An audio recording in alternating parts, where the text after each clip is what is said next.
for sure. Hello, and welcome to Tom Rhodes Smart Camp. Today's episode is sponsored by Manscaped.com. They have amazing products. I just shaved off my bushy beard with the lawnmower. It's such a great, listen to that. Oh, and it's got a light on it. Such a beautiful instrument, feels good in your hands, and it's way better than the German beard trimmer that I was using for years. They got a great ear and nose hair trimmer. It's called a weed whacker. They got really funny, interesting names for all the things. And they sent me this, it's called Crop Preserver. It's ball deodorant. I've got a couple of friends I think might, I'm going to give that to. But check it out. It's a great company. I'm really happy that they are sponsoring this episode. And all of my Smart Camp listeners get 20% off and free shipping if you use the promo code SMARTCAMP. Go check it out. It's a great company. And at the very least, get yourself a weed whacker or a lawnmower. This lawnmower thing is fantastic. And it's my new favorite beard trimmer ever.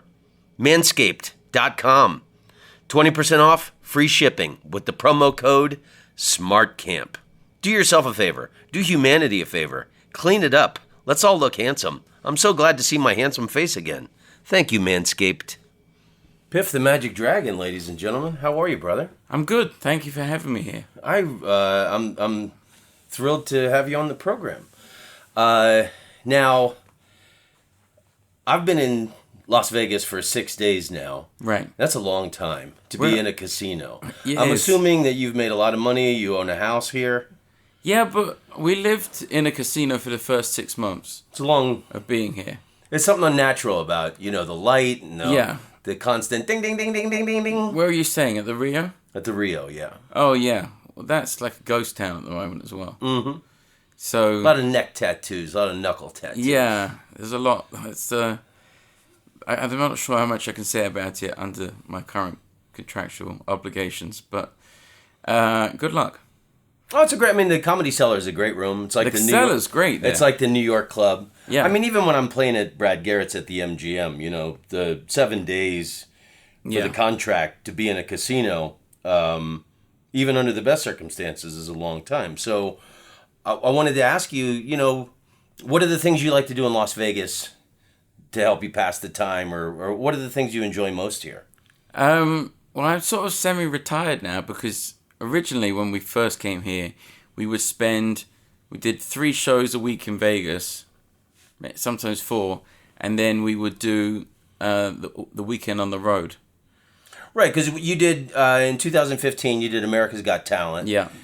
Juggernaut to stardom. Yeah. So you were headlining all these comedy clubs on the weekends, right, all around America, right, and then do a Monday to Wednesday in Vegas, right? Yeah. So that was kind of hectic. Yeah, that's what I'm taking a break from now. Is I've been on the road hardcore for years, and just that constant flying. I mean, that's a pain in the ass. Right. I mean, even though you're making bags and bags of money, it's and then you got to do the wacky morning radio shows, and there's so many elements to it. Yeah, it's a strange life, but I loved it for a long time, and but then doing Vegas as well was a bit of it was sort of almost too much. And then we started doing theatre shows, so we would only be doing 1 or 2 nights a week on the road.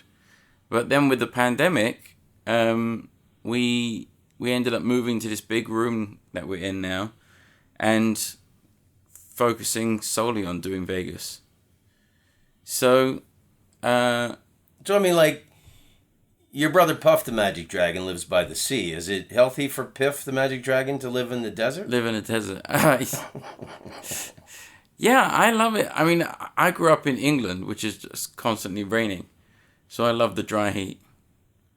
That's what I love about being here. But yeah, we have a house like 20 minutes away. We've got a little putt-putt golf course in the back. Do you have a putt-putt in the backyard? Yeah. Oh my God, really? Yeah, so... I love putt. How often do you play? Never.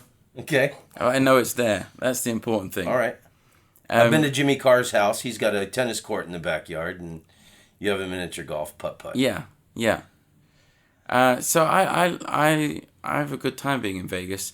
And Vegas is like the mecca of magic. Yeah. Magic's a weird. It's a very weird job, because it's not really like comedy. Because if you want to try out a new idea, then first of all, the idea's got to be impossible. Otherwise, it's not magic by definition. So, and then you have to find a way to do it. And you're trying to do the impossible all the time. And then once you find a way to do it, you take it on stage and you see whether the audience even gives a shit. And half the time they don't. So it's like, imagine if every time you got up and tried a new joke, you were spending $1,000 in a week of your life. That's what magic is. But that's what I spend my time doing here in Vegas, is working on new material and doing the show in the evenings. How much witchcraft is involved in magic? I've done a joke for years. Whenever I see a magician do a trick, I like to yell, "Burn him, he's a witch." Yeah. So I wish there was more. Are you summoning the devil for each one of these tricks? Yeah, I do wish. Did you get your Mr. Piffles dog from Satan himself? Yeah. It would be a lot easier if we did, but unfortunately, there's no witchcraft whatsoever. It's just I spent a lot more time thinking about this than the audience did. Now, I mean, it is a harder route to go to be a magician than a comedian, but I know I saw your name and posters in Edinburgh a few times. Like, you developed this your show in Edinburgh, basically, right? Yeah, that's where I came up first. Was just going and doing the Edinburgh Festival every year, doing a new hour every year, and I love it. I've always loved playing those sort of fire hazard rooms. Anywhere where, if anything happens, everyone's dead. I did Edinburgh for the month in 2014, and then I'd gone through the years checking it out, and that's where I first heard your name and everything. But I mean, that can be a long month. I've seen good friends of mine, English comedians, who maybe have gotten bad reviews, and the second week they're just pummeling themselves with alcohol and bitterness. Yeah, it's a long month, but it's good preparation for Vegas, which is like an Edinburgh that lasts for eternity. There's no end in sight when you're in Vegas. Well, what did you gain? What in Edinburgh that and that's the amazing thing that I think a lot of American performers have a hard time wrapping their brains around is, a lot of British acts go and do a whole new hour every year. Yeah. So, I mean, it seems almost easier to do comedy and stories than to come up with a new hour of magic and voodoo. Yeah, well, that's one of the reasons I stopped in the end, was because you can't do a good hour of magic every year. So there isn't anyone who does that. Even Penn and Teller, they work on. They probably come up with 30 or 40 minutes of new stuff a year, and they're doing it all the time with a huge team. Yeah, that's what I was wondering. Like, they must have writers, or are they buying magic tricks from lesser known acts? Sometimes someone who's having struggling out in middle America, and could use a couple $1,000. Yes, no, sometimes that's definitely the case, but most of the time it's like just getting a lot of people together and hashing things out. Just spending time thinking about a problem over and over again until you finally solve it. So you write all your own stuff and come up with your own tricks and everything? Yeah.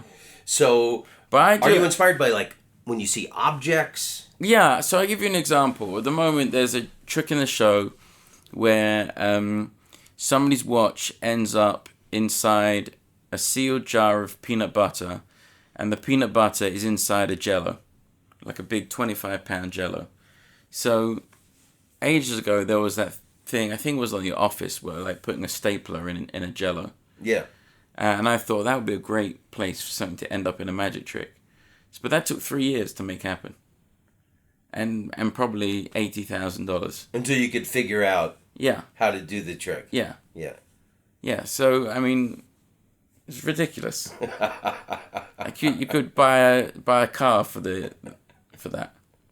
What was the most expensive element? The Jello? The time, the R&D, Yeah. the constantly, employing somebody just to work at it for 2 years. So, how did you first come up with the idea of the dragon costume, and was that an accident? Was that born for the Edinburgh Festival? No, had you started to do that in clubs and stuff? Yeah, what happened was I was a magician for years, and I kept getting fired everywhere because I was too grumpy. I had I'm just naturally quiet and sour-faced. So I was like on my last few jobs that I had because I'd been fired everywhere else, and one of my friends invited me to a costume party. And I said to my sister, "Do you have a costume I can wear?" She said, "Yeah, I got a dragon outfit under my bed." And I didn't ask any questions. Just accepted the fact that she had a dragon outfit under her bed. And put it on, went to the costume party. No one else was in costume. It was just me.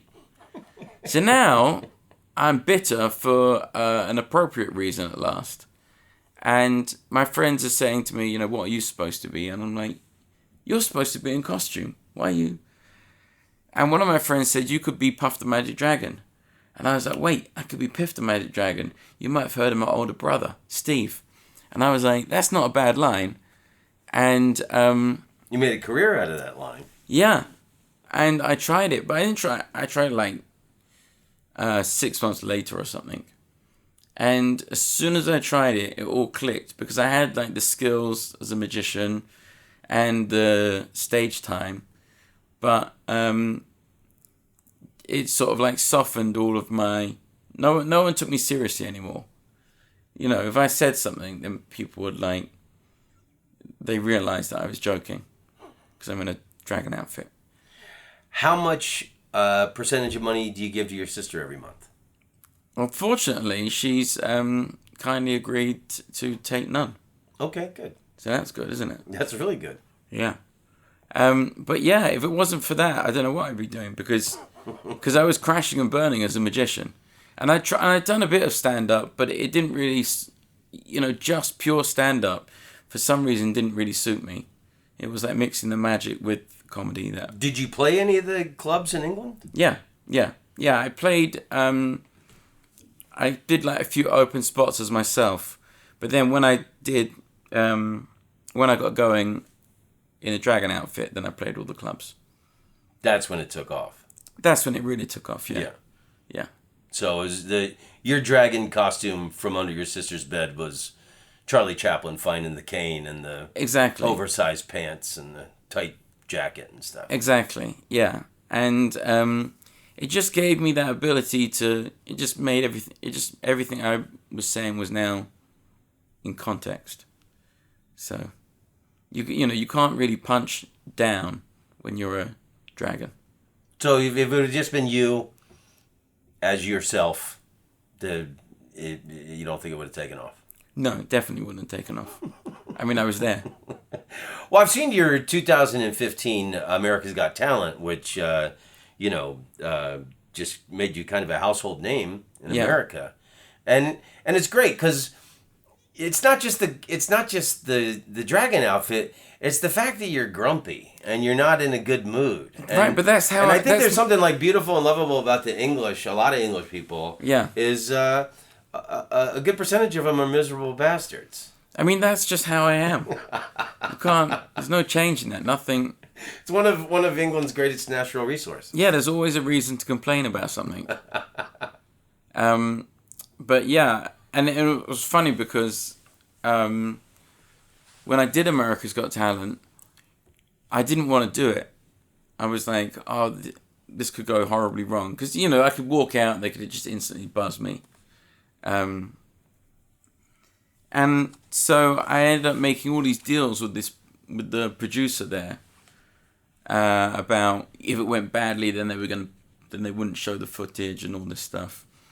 And... But it just took so long to do this deal that the only audition I could do, I had to get a red eye from Vegas to New York, and then go from New York to London to do another gig. So I took this red eye. I arrived. I was supposed to get a hotel room. The hotel room never showed up. So I was like really grumpy, and I didn't know who Nick Cannon was, and like he's like saying to me, he's like expecting to meet this like excited, eager. Because everybody who goes on that show is like everyone's excited to give it this their is best gonna shot. be my big break. Yeah, and I'm just like, when is this going to be over so I can go get on a plane again? And then I did the whole audition. It went really well. And then I came back, and Nick Cannon was expecting me to be like, oh my God, this is the best day of my life. And I was like, all right, where's the food? I got to get back on a plane. Wasn't it interesting, like what is it? What is that show in England? It's Britain's Got Talent. Yeah. Do they have non-British acts on the show? Yeah, they do. Okay. Yeah. Okay. I think all of the Got Talents do now. Okay. What is the... But at the time when I did America's Got Talent, I was living over here. Okay. So I was like... Because I came originally to Vegas in 2013 to do a show that I was a small part of. And that lasted about 6 months. And the whole show crashed and burned. And I was stranded over here. I had a green card. So I was looking for a way to stay here and have a career. And I remember saying to somebody, I was going out and doing, middle spots and stuff in clubs here for like $100 a time or something. What clubs in America? Do you know Comedy and Magic Club in LA? Oh yeah, in Hermosa Beach. Yeah. So you'd come out in the dragon outfit and yeah, yeah, and do it. And I was like, this is bad. Like, I can't pay my bills. There's no way of surviving here. And my friend said, so what do you need to do? And I said, I just need to become ridiculously famous in the next 4 months, otherwise I'm screwed. And then I went on America's Got Talent, and it saved the day. It happened. All right, well, power of positive thinking. I should try that. It's Well, amazing, in London, because I've done London a lot, and I lived in Amsterdam for years, and playing in England was my bread and butter, how I was making the rent and everything. Like, the London clubs, I know they've cut back a little in recent years, but, doing 2 or 3 clubs in a night in London on the weekend, you could make rent money. Yeah, But in Los Angeles and New York, they give you, like, cab fare, basically, like $20 or $50 on the weekend, and it's impossible to survive. Yeah, it's a shame. I mean, there's definitely 2 different cultures as well with comedy between the 2 countries. In England, it is about the new hour in Edinburgh every year and working on that hour, and then you've got also club comics who have 20 minutes that they just do the rest of their lives From A to Z. Yeah. And then over here, the weirdest thing for me over here is when people do their time, they just stop and leave. Like Seinfeld. It's like the hour isn't like, there's not an arc to the hour. He's telling jokes for an hour. Yeah. And then when he hits his time, he just leaves. It's just like the most bizarre thing for when you're used to... You mean like doesn't talk to anybody else, just leaves? No, what I mean is like his last joke is just a random joke that he's finishing with.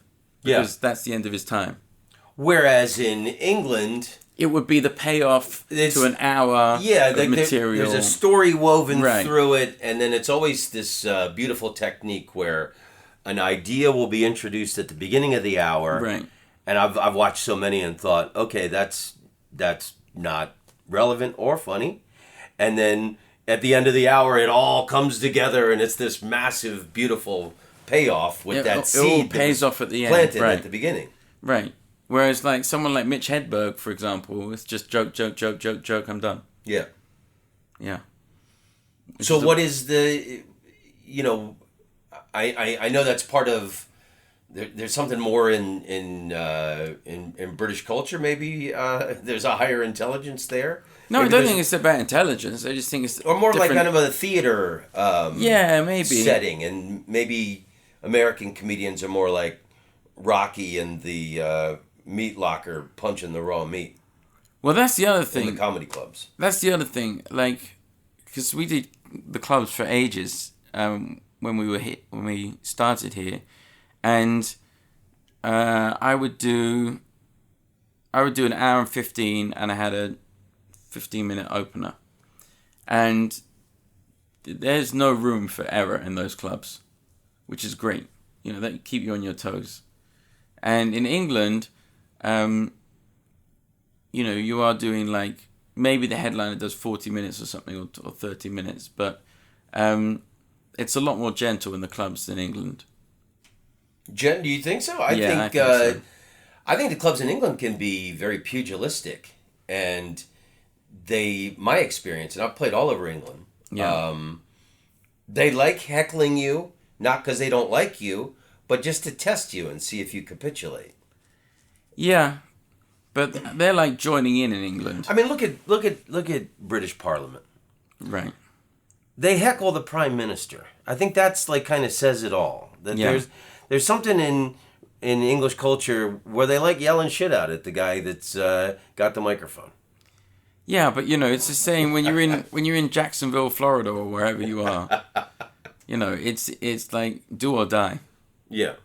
So I quite like that aspect of the comedy club scene out here.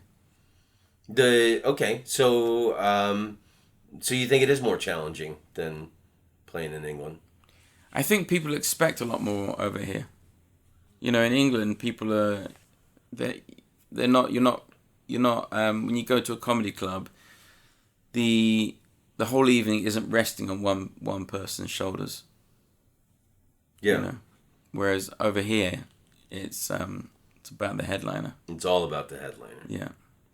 What are some of the worst gigs you did as a magician before you came up with Piff the Magic Dragon? Oh, all sorts. I was like a restaurant magician for years, so I would go around interrupting people for a living, which was just a nightmare. And I mean, I went up to this one couple and I said, "Do you want to see a magic trick?" And the guy, it was like this tiny Italian restaurant, and this guy slid back his chair across the tile, stood up, and just shouted at me. He said, "My wife's just asked me for a fucking divorce. Do you really think I want to see a fucking magic trick?" And I was like, "Oh God." Well, maybe if you were a kinder person, she wouldn't have asked for that. Yeah, right. Yeah. Now I can see why she has a problem with you. She just made half your house disappear. But and then I had to like slink back to the bar, which was like 10 feet away from where and everyone was in the restaurant was looking at me. So it was pretty rough coming up as a magician. It was just lots of magic is and you don't really. It doesn't seem like you have the support of, like when you're a comedian. You got your mates, your buddies, right. And when you're starting out with like a group of guys at a certain level and women, or trans or whatever, you got people to work on jokes with, commiserate with, right. Share the victories, share the humiliations. As much as I think being a stand-up comedian is a matador's existence, being a magician must be really lonely and. Oh, well, yeah. I mean, certainly, you get some stern looks when you're unpacking your dragon outfit in a comedy club. I've been like getting ready and stuff, and people are just. I mean, I remember one comedian who was just like, "I toured Australia with 4 pairs of underpants, and that was it." And I'm like, great. I mean, I think maybe you should have more clothes, but yeah. I've been there. They sell underpants. Yeah. What a dirty bastard. But I'm there with like a dog and a whole prop case full of shit that. But hopefully, then when I've gone out on stage, and often when I go out on stage and do my act, then people much more friendly afterwards because they can see that there's the work in it. As long as people can see that there's work in it, then I think they come around. So, have you introduced new tricks every year? Normally, percentage? yeah, normally, yeah. I mean, this year we've done new stuff for tour. The show here has stayed the same from last year, but yeah, we normally do working on new tricks all the time. They just take so long to develop. They take like at least a year or two to get going. Did you ever go to the Magic Castle when you were living in LA? Not when I'd never lived in LA, but I've done the Magic Castle a bunch of times, yeah. Okay. Was there any old school magicians who didn't like the avant-garde nature of what you were doing? Yeah, yeah. So, I mean, like, I think there was a rule, I think, like, there was a rule about language or something at one point when you weren't allowed to curse or something. I don't even remember, but I remember at the Comedy Magic Club, you always had to be really clean there. Yeah, that's a weird club as well. Yeah, yeah. It was like you had to run jokes past the. That's why I've never played there very much. The owner and stuff. Yeah. Yeah. That's why I don't play there anymore. But the Magic Castle. Yeah. Eventually, they said to me, I did it once, and it was a bit weird because the audience just go crazy for everything. Have you been there? At the Magic Castle, yeah. Yeah. So the audience, doesn't matter what the person does on stage, the audience go nuts for. So I went out and did my act, and they went crazy, and I was okay, that's good. And then this guy went out and just did the worst material, and they went crazy. And I was like, hang on a minute, maybe I'm terrible. Maybe I've just been kidding myself this whole time. So I said to them, I'd like to come back, but I want to do the whole hour myself the next time. And they said, well, no, only like the legends do that. So, no. And I was, okay, fine, no problem. But then eventually, when I had the show here and doing more TV stuff, one day they called me up and they said, okay, come and do like on Monday and Tuesday and do the full hour.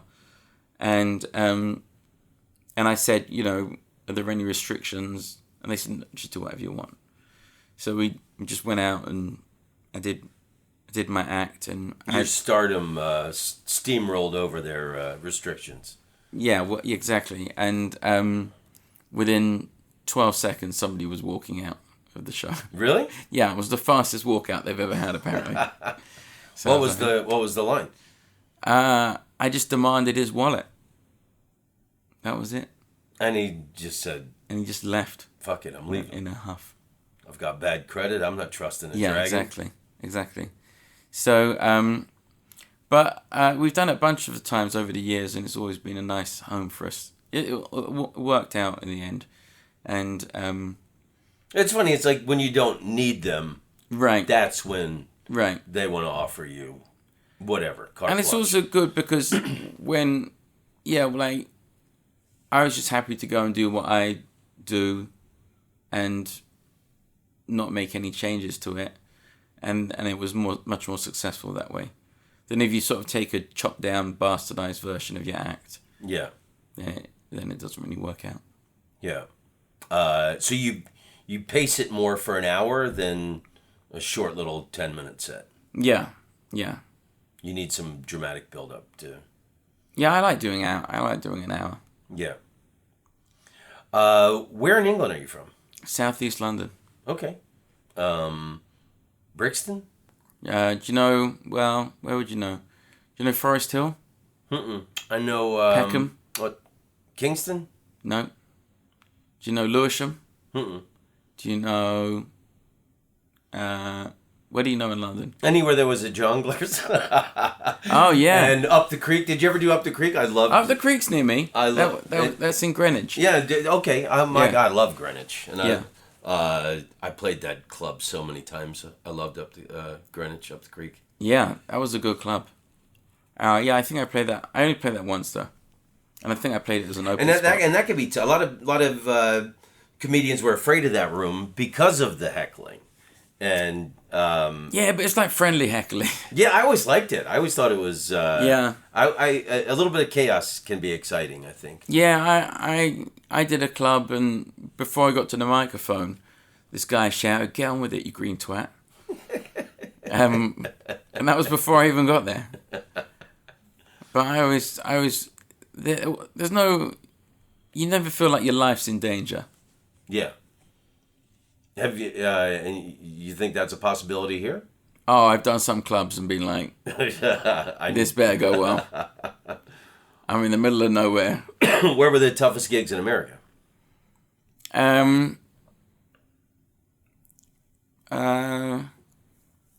Places like the sort of smaller rooms, which I always liked because when you went over the room, it's great. But there's a club in Raleigh, North Carolina. I can't remember what it's called. Good Nights? Good Nights. Yeah. Yeah, Charlie Good Nights. Yeah. Yeah. You've got to be on your toes there, I always found. Otherwise, you're in trouble. But, you know, usually it worked out in the end because, like, the Friday night late crowd was kind of my favorite. Which a lot of people think is the toughest show of the week. It's tough. Notoriously. I think it's only tough when it's empty. That's when it's really tough. Because the Friday night late show is the one that sells the last usually. Yeah, and usually they've been working that day, Right. and then they're drunk and they're tired. Right. But often it can be the best show of the week, I feel. Yeah, if it's a packed house, then it's great. Yeah. But when it's like 50 people, it's like, oh boy.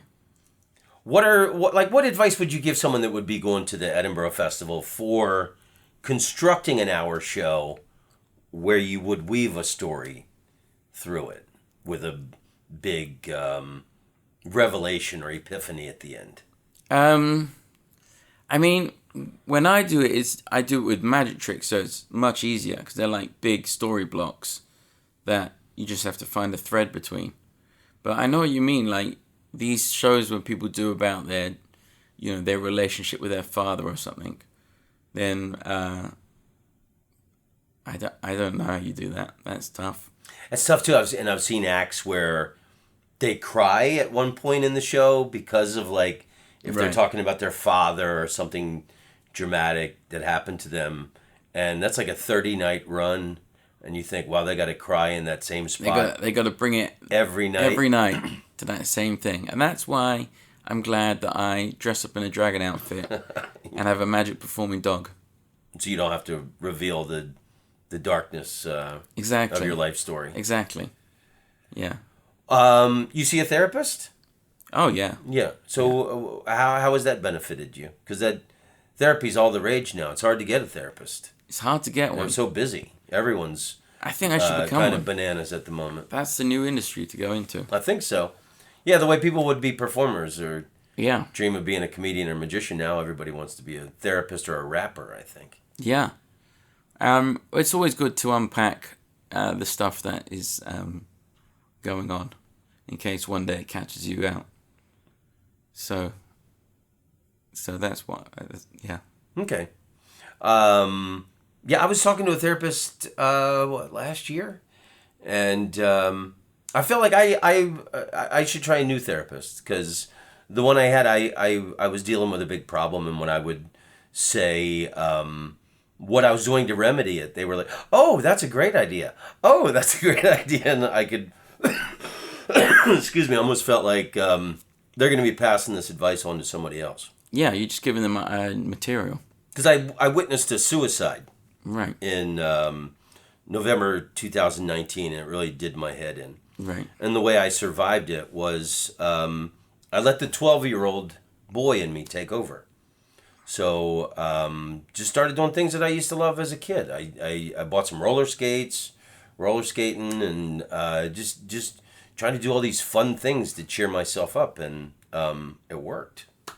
That's a great idea. Yeah, and the therapist was giving me none of that advice. Like she was saying, I should stay away from where I had witnessed the suicide, but it happened on my street where I live. And I said, no, I see this spot every day. I walk by it, I drive by it, and I think the best thing you can do with bad memories is to pave over them with good ones. And she was like, "Oh, I never looked at it that way." So it was like, you should become a therapist. I should become a therapist. Yeah. Yeah. So, everybody get paving the things that bother you.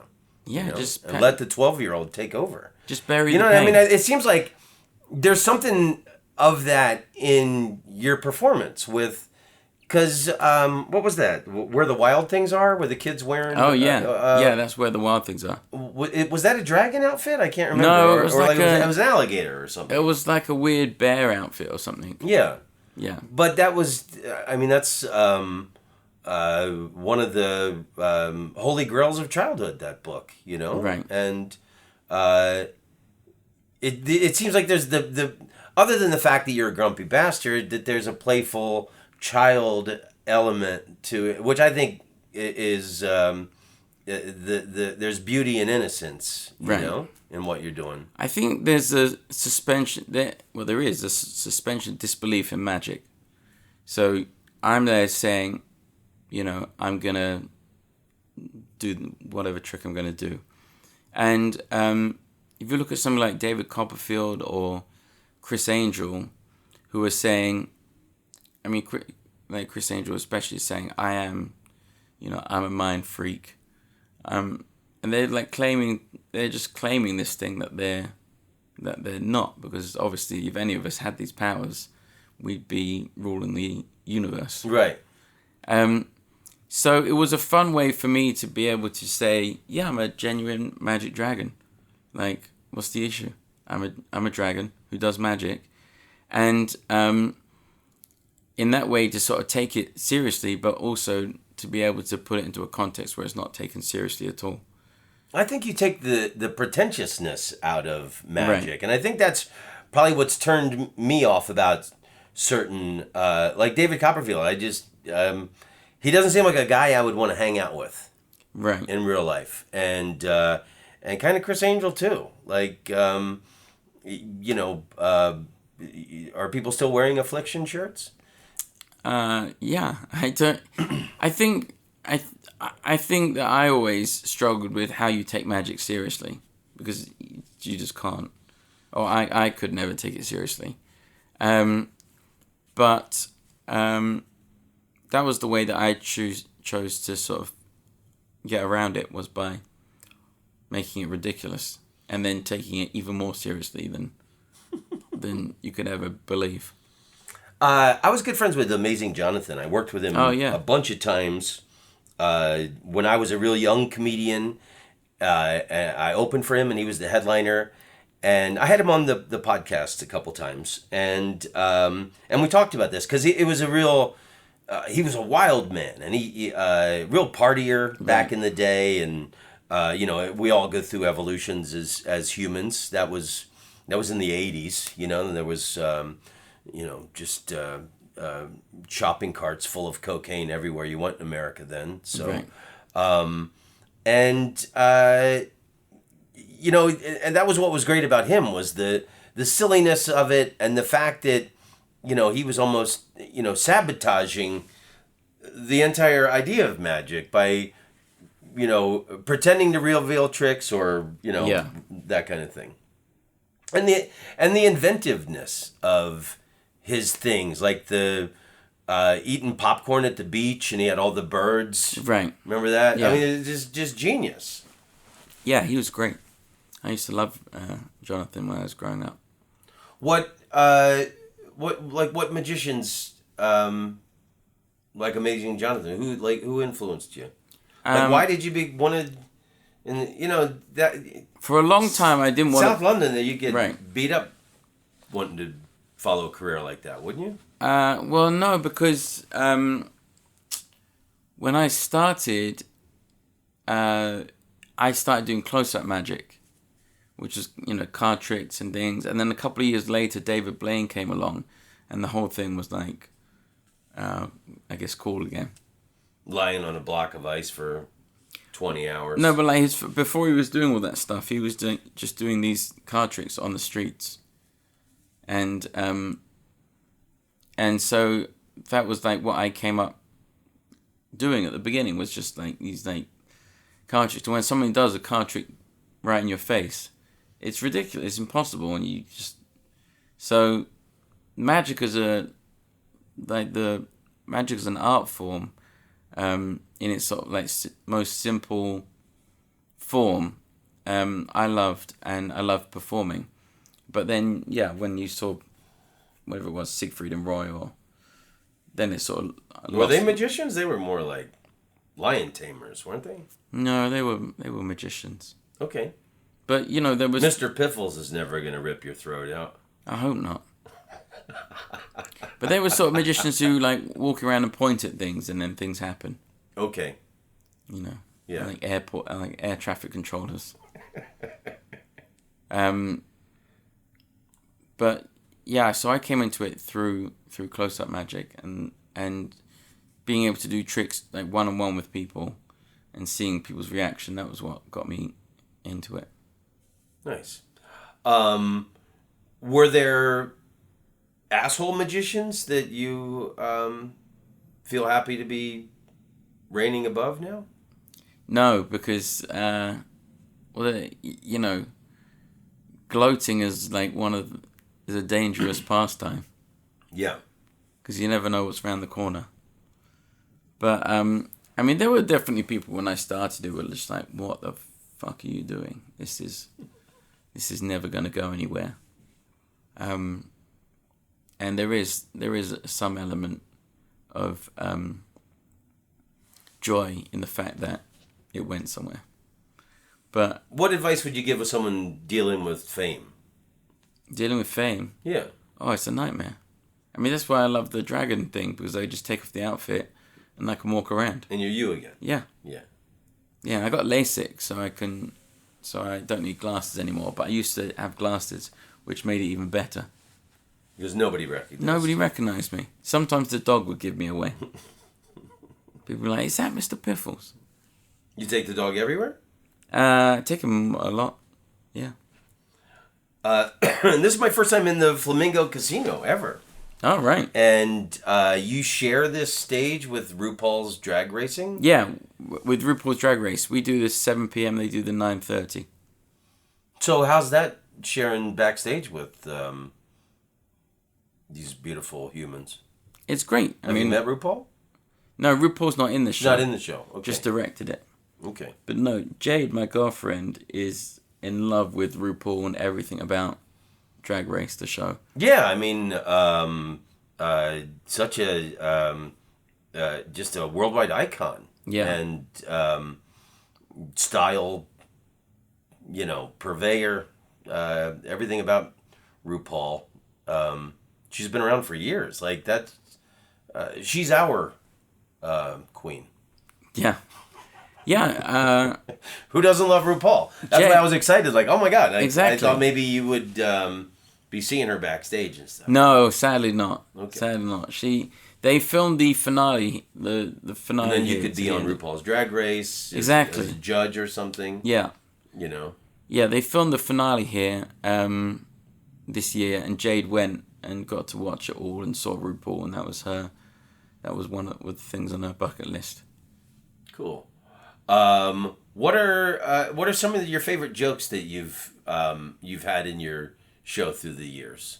My favorite jokes? Yeah, like if you've done Edinburgh 7 times and had to, like things that you might not do anymore. That I used to do this thing that I've done all sorts of Piffles. I used to do a straitjacket escape, which was just which I thought was hilarious, and the audience just walked out at. But I used to do this thing where he did a bullet catch, and I put him in the arms of some audience member and got them to point a gun at his face and made them pull the trigger, and then took a photo of them while they pulled the trigger. And then later on, I would shoot Piffles out of a cannon, and he would die. That was the end of him. That was the joke, that he dies. That he died at the end, and I was like, who would want to kill Mr. Piffles? Yeah, totally. And then I pulled out the photo and arrested the guy with the gun. And I did that here for a while. So, but yeah, it's difficult. It's difficult with jokes when magic's like a visual medium. Yeah, but it's almost like you have more imaginative license in a way. Yeah. To do things. Yeah. Yeah. Like, is there anything you could do in England that you couldn't do here? No, I don't think so. I think America loves magic a lot more than England. Magic, like the fact that Vegas is like the home of magic, is This is the highest pinnacle, right? And, yeah, it is. And you have what, like a 10-year contract here? I got another 3 years on this contract. Okay. So then hopefully, wow, another 3 years, and okay. another 3 years until the dog's stuffed. And then what's higher than this? What goes? What? Like, I think you should do like an animated TV series or something. You know? Right. I think that would be. I think some kind of television series, and then with animation you could do. I mean, as you know, Piff the Magic Dragon. Just, I mean, think of the possibilities, the endless possibilities. That You could do anything you want. Yeah. Yeah, I know. You can make the planet disappear. But then when I started to sit down and write the endless possibilities, they've ended. Yeah, that's not really my skill set, being able to sit down and write TV shows, unfortunately. But yeah, Piff animated TV show. We've pitched a bunch of different versions of like a scripted half hour. Okay. And we just shot a special, which we're about to release probably on YouTube now. I heard that's going to be the hot new platform. Like, I heard Netflix. I've heard this from a bunch of people. That Netflix isn't going to be they're not going to make specials with anybody anymore unless it's someone like of Bill Burr's fame. Right. And that YouTube is going to be elevated as the place to release and launch specials. I think so. And so it might cut out the gatekeeper middleman. Yeah, I think that seems to be the way. So that's what we're gonna do. And you're gonna film it here. We've already shot it. Okay. Yeah, it came out really nice. And then are you worried about people seeing the special and then seeing the same act? It's all different material. Okay. So I shot like a bunch of old material, and then stopped doing it, and then did the new stuff. Oh wow! Like professional people. Yeah. Like I had a plan involved. What do you love about Vegas? What are the things that you like to do most here? I like the fact that people come from all over the place to Vegas, so you know you never know who's walking through the doors.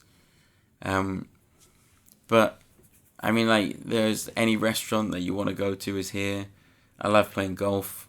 Play a lot of golf. And I've got a warehouse about 10 minutes from here with a full shop where we just sit and make magic tricks all day. Oh, wow. Okay. So, I mean, you're actively working on it. Yeah. You're not just lying by the pool and playing putt-putt. No. Just coasting on what you've already achieved. No. Always trying to get the next thing, figure out the next thing. So, is it full with, hydraulics and springs and things that... yeah. I did this trick projectiles? The other day. Right. I was doing this trick where I had it was another bullet catch, but with a tiny cannon. And I was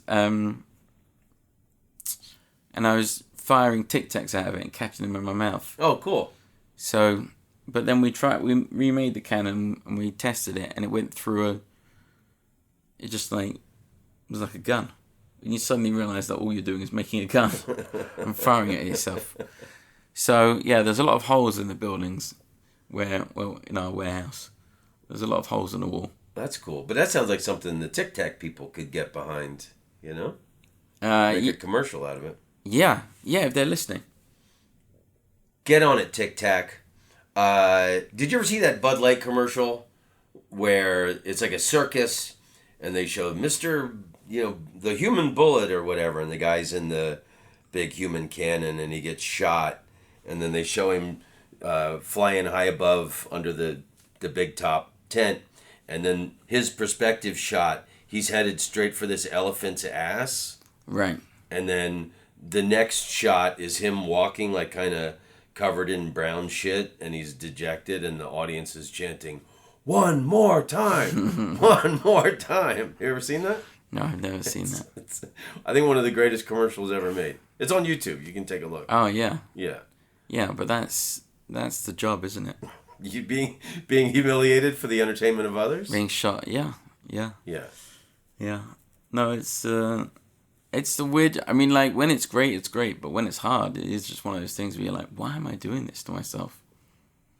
What's the most elaborate or expensive trick that you've ever come up with? We got like a $25,000 dick joke in the show at the moment. Really? Yeah. Yeah, it's a bush that blooms, flowers, and then bananas appear from it. And then the last one, like the camera is lined up, so it looks like the guy in the audience's dick. Oh, that's nice. Yeah, 25 grand. 25 grand dick joke. That's not bad. Have you made a lot of friends with other performers in Las Vegas? Yeah. I mean, like, I know you're friends with Penn and Teller. Yeah. Well, Do you know Matt King? No. Oh, he's a magician at Excalibur. He's a great guy. So you know a lot of the magicians that perform Yeah. in Vegas? Yeah. Yeah. Yeah, and a lot of the clowns, like the Cirque clowns and things. But yeah, it's been a great city. It's like super friendly. Yeah, and this is, like you said, this is the pinnacle for magicians from all over the world. So the best of the best.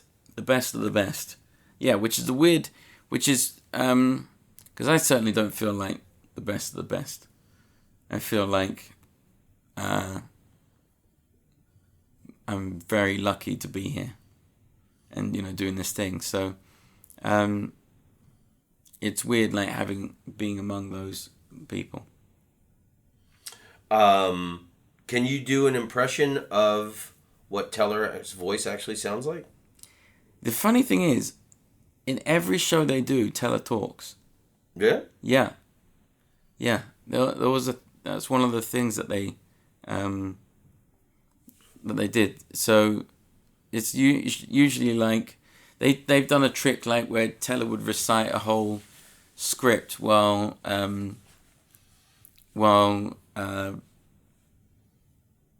what was it, producing playing cards or something into a wood chipper.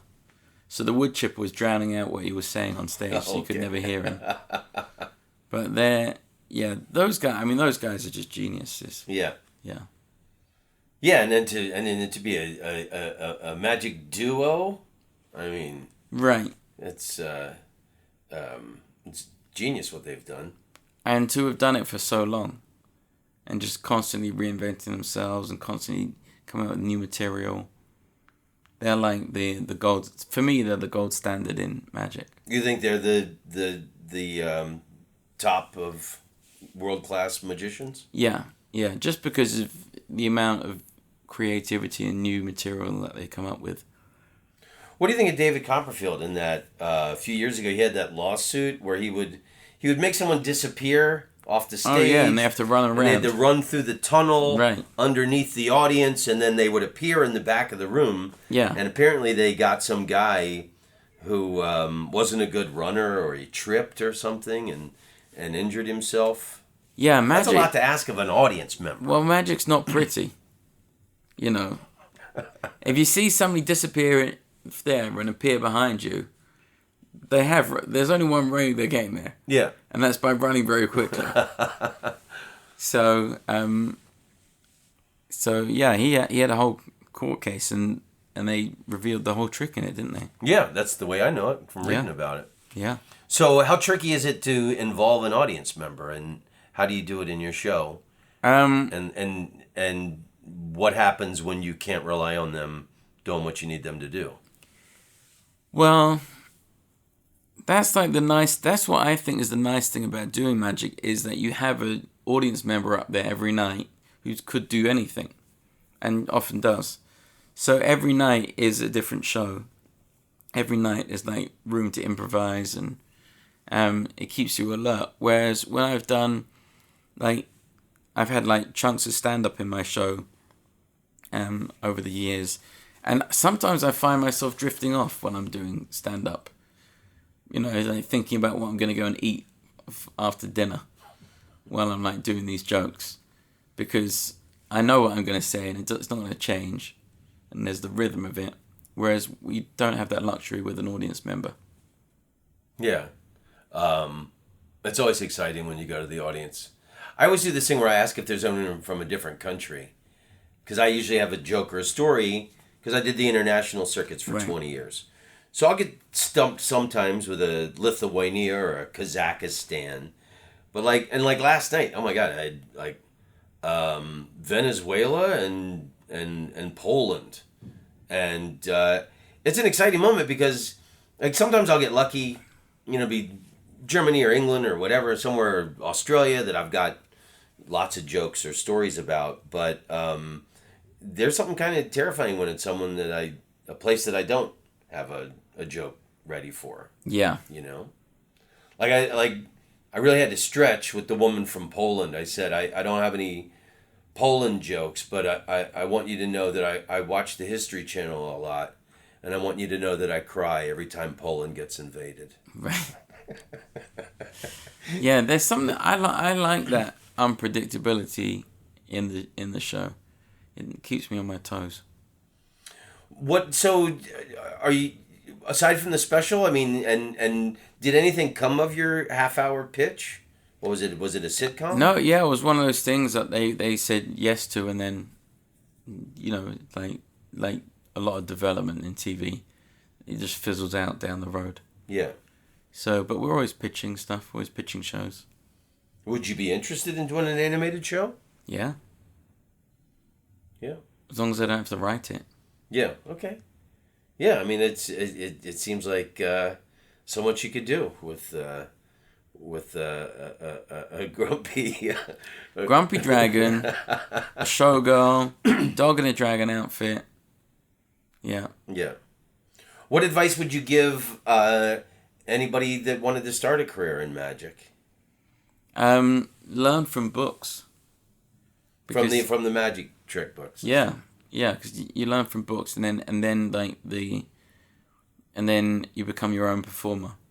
Whereas you can learn a lot from videotapes now, or from like YouTube or whatever. Right. And then you end up copying somebody else and being like whoever. Well, I guess if there's YouTube video, because there's YouTube videos on how to do everything. Right.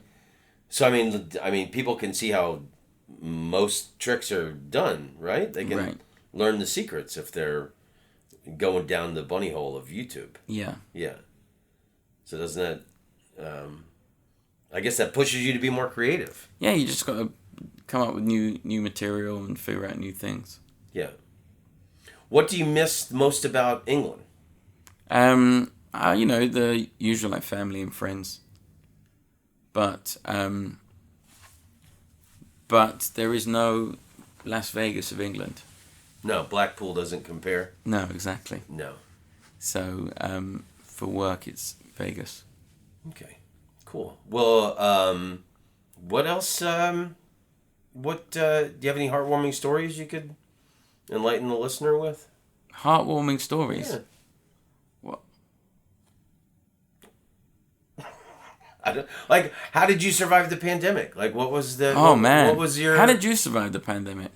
I have been on the road so hard for 35 years. I didn't realize how bad I needed a year off. Right. So I enjoyed it, sleeping in my own bed every night, and I was having a really great pandemic until I walked by that parking garage and a woman fell out of the sky. Right. The suicide that I witnessed. Yeah. So yeah, and then I got into roller skating and going to flea markets and then thank God when the comedy clubs opened up in June 2021, a year ago. Yeah. That's when I felt like I got my identity back. Like not performing. How did you feel that? Like not performing for a year? Well, what we did was we in March 2020, when it looked like everything was going to shut down, and I was a bit like Noah and the Ark, so I was like, hey, let's take all this stuff from the showroom, and let's empty out the garage, one of the garages I had, and let's build a TV studio, and we'll just broadcast from the TV studio. So that's what we did for April, May, and then that's smart. So all those shows got to be on YouTube, right? Yeah. Oh, great. Yeah, I mean, it's a hot mess because we didn't know what we were doing. Yeah. But it was fun, and it was like there were definitely some really funny bits in it. And then people started doing these virtual magic shows where you could watch via Zoom. So we did a bunch of those as well. And there was a show called Tournament of Laughs, which was on TBS, where you had to make these videos. It was like 32 comedians, so like Jeff Ross and Gilbert Gottfried and a bunch, 30 others. And so we did that, and we actually won that with these videos that we made. You won the whole thing? We won the whole thing. Wow. And then we did another video with David Copperfield for America's Got Talent. And then by the time that was finished, we got a phone call from Caesars saying, do you want to be the first headliner back on the strip? Oh, wow. So, which is a bit of a poison chalice. But in what way? you could only have a certain amount of people in the room. Oh, okay, right. Everyone's spaced out. Everyone's spaced out, wearing masks. Performers wearing masks. Can't touch anyone. Everything you have to be 6 feet away from everyone at all times. Vegas, a lot of people don't realize, was more strict with the masks. Like, I remember last summer, and I guess just up until this year, like at the Laugh Factory, at the Tropicana, and Brad Garrett's, and at the Comedy Cellar at Rio, they made the audience members all wear masks. Yeah. And that was kind of tricky as a comedian. You could hear the laughs, but you couldn't see their facial expression. It's like performing to a room full of hostages. Yeah. It's ridiculous. And like I don't, it's not insult humor, but I dig at people when they're on stage if they do something stupid or whatever. And you can't see that they're laughing, and when you see, if you're roasting somebody and they're laughing, everyone knows it's okay. Yeah. Whereas if you're roasting someone and all you can see is the whites of their eyes, it's like this man is just destroying these people on stage. So, but we did that all the way through the pandemic. At one point we were in that theater that you just walked through. We were only allowed 50 people. Wow. What's it hold? Like 600? 700, yeah. Okay. Yeah. Do I know how to eyeball a theater or what? Yeah, that, yeah. Close. Yeah. So that's how we survived. We survived doing these shows to 50 people, and then gradually it built up and came back. What about you doing a TV show live from your warehouse mad scientist trick invention spot? Like you did during the pandemic. I'm all up for doing you don't have to pitch me on doing TV shows. Okay. I'm ready. As soon as somebody says, do you want to do a TV show? My answer is yes. Okay. I'm going to write your animated pilot. Oh, perfect. Yeah. Yeah. Yeah, there are definitely 1,000 ways to skin a cat here. Great. I'll be your the guy who keeps your volcanic fireballs from going out, something like that. Yeah. Mm-hmm. What are that? Will you keep the bellows? The bellows? The bellows. That's what that's called? Yeah. Where they on a fireplace? Yeah, exactly. That thing? Okay. Yeah, they're bellows. Yeah, I'll be that guy with your operate the with bellows your dragon fireballs. Perfect. Did you are you attracted to the dragons on Game of Thrones, or is that too much to ask? That's they've never asked me to do a cameo. It's the least they could do. Okay, in closing, you're a good man, and I'm really I'm happy to finally meet you. And in closing, do you have any words of advice or wisdom that you'd like to share with the people of the earth? Do I have any? Where's my phone? Sometimes people say wise things to me and I write them down. Let me see if I can find one of them. Yes, please. We love wise things. That's why my podcast is called Smart Camp. Smart Camp? Yeah, so people can learn things that might enrich their lives.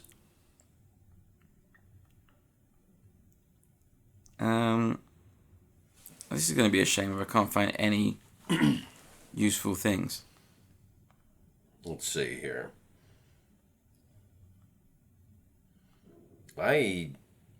There was a thing I was looking at yesterday. Where is it? Okay. Everybody loves dead air on a podcast. Okay, here we go.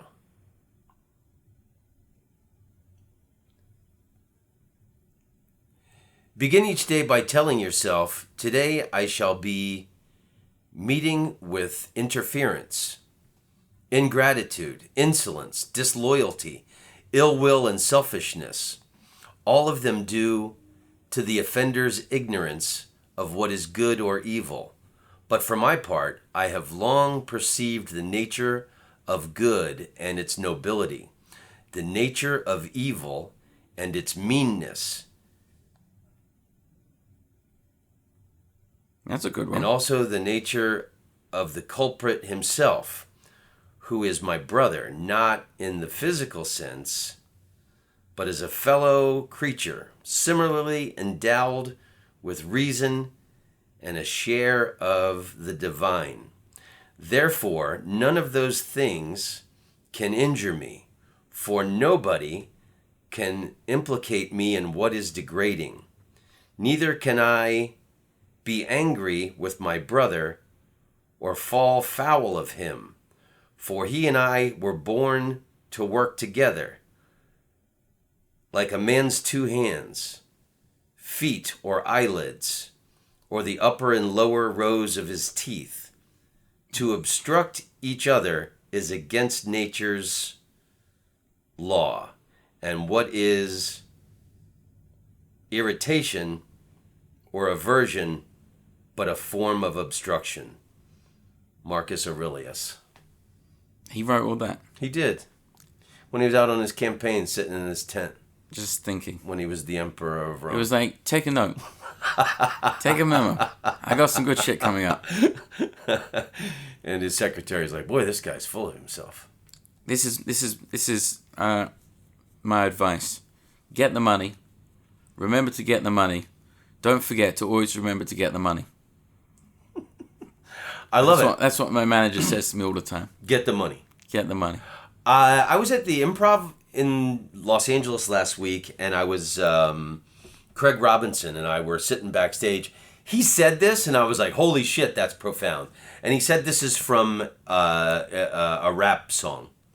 But the world is an ATM machine, and the PIN number is GAME. Oh. So that's it. The world is a game, and the world's an ATM machine. Well, whatever you do, I hope it works out. Get that money. That's your advice to the world. Get the money. I love it. All right, John, Piff the Magic Dragon, long may you run, brother. Thank you. Long may you run.